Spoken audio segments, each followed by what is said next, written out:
Get ready for the dictation. Start. The issue which arises for our consideration is whether temporarily engaged employees, daily wage employees, ad hoc appointees, employees appointed on casual basis, contractual employees, and the like are entitled to minimum of the regular pay scale along with dearness allowance as revised from time to time on account of their performing the same duties which are discharged by those engaged on regular basis against sanctioned posts. The full bench of the High Court, while adjudicating upon the above controversy, had concluded that such like temporary employees were not entitled to the minimum of the regular pay scale merely for reason that the activities carried on by daily wagers and the regular employees were similar. However, it carved out two exceptions and extended the minimum of the regular pay to such employees.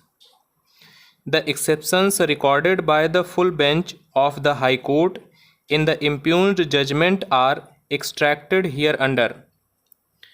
A daily wager, ad hoc or contractual appointee against the regular sanctioned posts if appointed after undergoing a selection process based upon fairness and equality of opportunity to all other eligible candidates shall be entitled to minimum of the regular pay scale from the date of engagement. But if daily wagers, ad hoc or contractual appointees are not appointed against regular sanctioned posts and their services are availed continuously with notional breaks by the state government or its instrumentalities for a sufficient long period, that is, for 10 years, such daily wagers, ad hoc or contractual appointees shall be entitled to minimum of the regular pay scale without any allowances on the assumption that work of perennial nature is available and having worked for such long period of time an equitable right is created in such category of persons. Their claim for regularization, if any, may have to be considered separately in terms of legally permissible scheme. In the event a claim is made for minimum pay scale after more than 3 years and 2 months of completion of 10 years of continuous working, a daily wager, ad hoc or contractual employee shall be entitled to arrears for a period of 3 years and 2 months.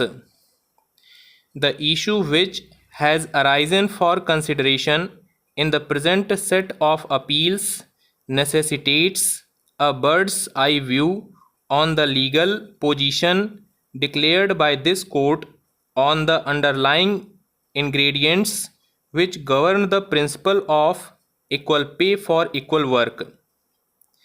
It is also necessary for resolving the controversy to determine the manner in which this court has extended the benefit of minimum of the regular pay scale along with dearness allowance as revised from time to time to temporary employees engaged on daily wage basis as ad hoc appointees, as employees engaged on casual basis, as contract appointees, and the like. For the aforesaid purpose, we shall examine the above issue in two stages. We shall first examine situations where the principle of equal pay for equal work has been extended to employees engaged on regular basis, and thereafter how the same has been applied with reference to different categories of temporary employees.